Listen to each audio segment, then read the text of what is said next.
From incest to stalking younger women as a youth, from masochism to murder as he tried to hide his sexual past, Hitler's secret intimate life delves deeper than ever before into the primal mindset of history's most destructive man. Adolf Hitler kept his private life a ferociously guarded secret. But 4 women who had the misfortune to be pursued by him saw only one way out of the relationship. His beloved niece took her own life, and a German film star he was seeing fell from a balcony to her demise. Nazi insiders gave official accounts that revealed Hitler as a controlling sexual psychopath. Adolf Hitler, one of the most well-known men in history and leader of Nazi Germany. We all know many facts about him, some of which may be rumors. Conspiracy has always been a part of his life. But few of us know the other side of his life, his sexuality, or I may say homosexuality. Yes, Adolf was also homosexual, but the extent to which he went just to hide his sexuality is nerve-bothering. Hitler wanted the world to believe he possessed superhuman qualities, but in private, he was a wreck, hiding shocking secrets that he kept covered for his entire life. This episode reveals the discovery of archives that confirm Hitler's genital deformity, the alarming truth about his heavy drug addiction, and the Parkinson's that plagued him for the last 10 years of his life. Hitler's early life. Adolf Hitler grew up in a dysfunctional and incestuous home. His parents were closely related, and his father was a violent, abusive man who often beat his children. Hitler's father, Alois Hitler, formerly known as Alois Schicklgruber, was born a bastard to a peasant woman named Maria Schicklgruber, who may have been working as a maid at the time of her pregnancy. It's unknown who his true father was. However, there are 3 main suggestions: Johann Georg Hitler, his stepfather and legal father; Johann Nepomuk Hitler, the brother of Georg; Leopold Frankenberger. This one is where the rumors of Hitler being a quarter Jewish came from. However, there is little solid evidence to suggest this is true. It's highly likely that either Johann Georg or Nepomuk were Alois's birth fathers. Alois himself was closer with Nepomuk, who acted as a stand-in father for him. This is where it gets spicy. Johann Georg Hitler was long dead, and Johann Nepomuk convinced Alois that he should get Georg Hitler to be placed as his legal father on the birth certificate. Anyway, good old Nepomuk gathered 3 witnesses who testified before a notary that Georg had stated on multiple occasions that he was Alois's biological father. What they did was most likely fraud, so it's nice to know that a strong moral backing runs in the family. Alois went from Schicklgruber to Hitler, and the spelling eventually became Hitler. Adolf said it was the best gift his father ever gave him, apparently. Others have claimed that Alois's biological father was also the grandfather of Hitler's mother, Clara Pösl. This led to a future roadblock, though, because now he was, legally, biologically related to Clara Pösl. On paper, at least, this means that Hitler's father was his mother's cousin. She called him uncle. Back then, it was becoming frowned upon by the church to marry relatives, however. It appears the marriage was approved by the church because Clara was pregnant at the time. Hitler's parents were legally related, if not biologically.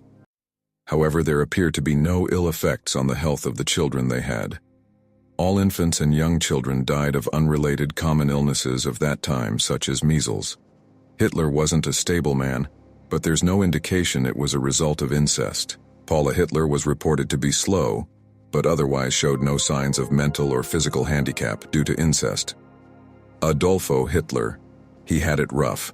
His father, Alois, beat him and his half-brother, Alois, with a hippopotamus whip. One time, Adolf ran away from home, so his father installed iron bars in the window of his bedroom. Adolf Hitler was beaten into a coma when he was 10. His father, Alois Hitler, did it when Adolf tried to run away from home, and this was apparently the last time Adolf ever tried to run away from anything. For 3 days, his family did not know if he would live or die. He was frequently beaten every day from when he was 7 until his father's death when Adolf was 13 years old. The beating had started after Adolf's half-brother, Alois Jr., ran away from home at age 14, who had himself been the victim of their father's beatings and had nearly been strangled to death by his father. After the older half-brother had managed to escape, Alois Sr.'s anger had been transferred with a vengeance to Adolf and Adolf's mother, Clara. Adolf was old enough at this point to have realized he was being used as a scapegoat. He was being beaten for what he was, not necessarily for what he did. Adolf adored his mother, who had a habit of pampering him, but she failed to stand up to Alois when he was beating her, and more importantly, when he was beating their son. Adolf felt abandoned and would never completely trust a woman again in his life, not even Eva Braun. Adolf also saw his mother getting beaten. Given Adolf's adoration of his mother, this probably disturbed him badly. The usual reactions of a boy who sees his father beating the boy's mother is fear, an impulse to intervene, and shame about failing to do so. As an adult, Adolf reportedly had a recurring nightmare in which a Jew menaced a woman, and Adolf failed to intervene, leaving Adolf feeling humiliated. Recurring dreams ordinarily come from a childhood trauma. Adolf's mother's resignation to her situation was evident. She was not going to save herself. A boy who is close to an abused mother tends to become her champion, to have fantasies about standing up for her, rescuing her. As a child grows up, the fantasies often turn into ambition to become a champion of the people. Adolf's moral sense was also screwed up, because his father would beat him up no matter what. It did not matter if he was good or bad, he would still have been punished. And his mother was the opposite. She rewarded him no matter what. It could be argued that Hitler therefore developed a poor ability to determine what is right and what is wrong. Hitler's mother doted on her young son, and when she died, he was bereft. This episode delves deep into the psychology of Hitler, as the narcissistic child who grew into a malignant psychopath full of rage and deep hatred, whose only true love, his niece Geli, preferred death to being controlled by him. For most of his life, Hitler was predominantly homosexual. In his teens and early 20s, he had a string of exclusive male companions, including August Kubizek, Reinhold Hanisch, and Rudolf Hausler. He shared accommodation with these men in seedy Viennese or Munich backstreets and in homes for the destitute. From the outset of the war, he enjoyed a sexual relationship with fellow dispatch runner, Ernst Schmidt, which lasted almost 6 years. The relationship was not exclusive, however, and Hitler is believed to have had intimate relations with a senior officer. U.S. intelligence later discovered that Hitler was never promoted during WW1 because of his sexual orientation, and that he was arrested in Munich in 1919 for pederasty and theft. Indeed, former Nazi Otto Strasser said that when Hitler became Nazi party leader in 1921, his personal bodyguards and chauffeurs were almost exclusively homosexual. 2 of these bodyguards, Ulrich Graf and Christian Weber, were expected to satisfy their boss's needs whenever necessary. Then, in 1924, when Hitler was 35, jailed for treason in Landsberg Castle, he began a love relationship with Rudolf Hess, who was nicknamed Fräulein Anna and Black Emma by other Nazis. Their intimate relationship endured for many years until Hess, who was prone to hysterics, became an embarrassment to the Nazi leader. Maria Reiter, the daughter of an official of the Social Democratic Party, was born in Berchtesgaden on the 23rd of December 1911. The death of her mother meant that she had to leave school and work in the family clothes shop in Obersalzberg. When she was 16, Maria met Adolf Hitler, the leader of the Nazi Party.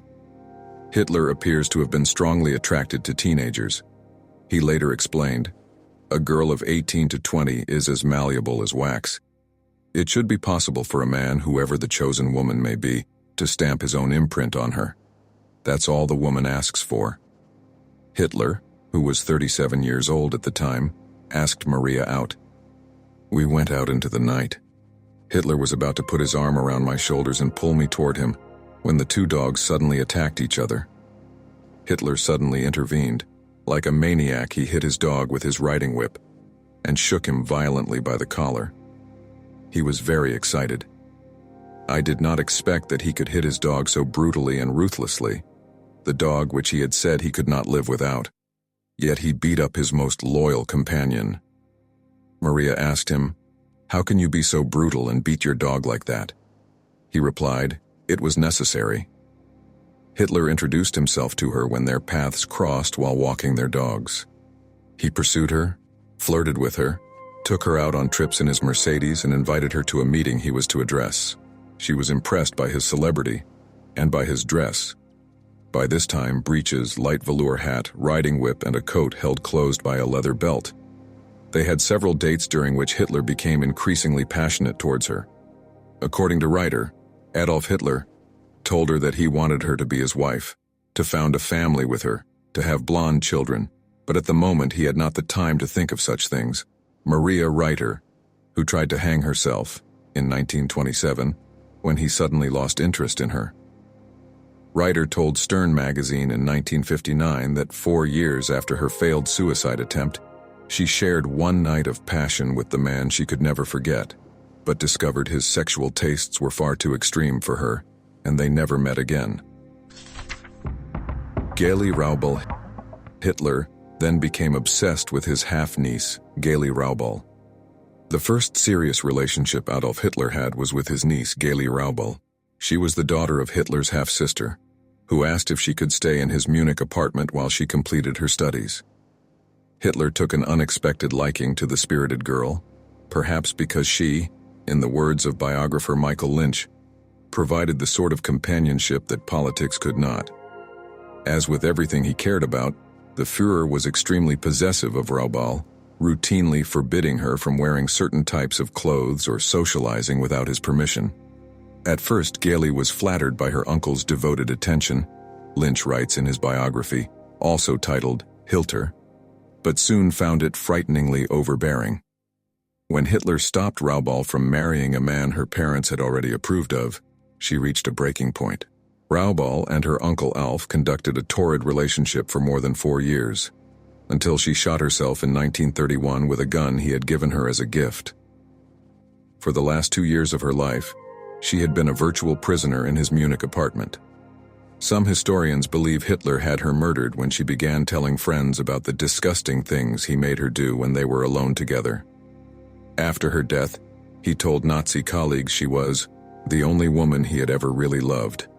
Contrary to popular belief, Raubal's death left a big impact on the Führer.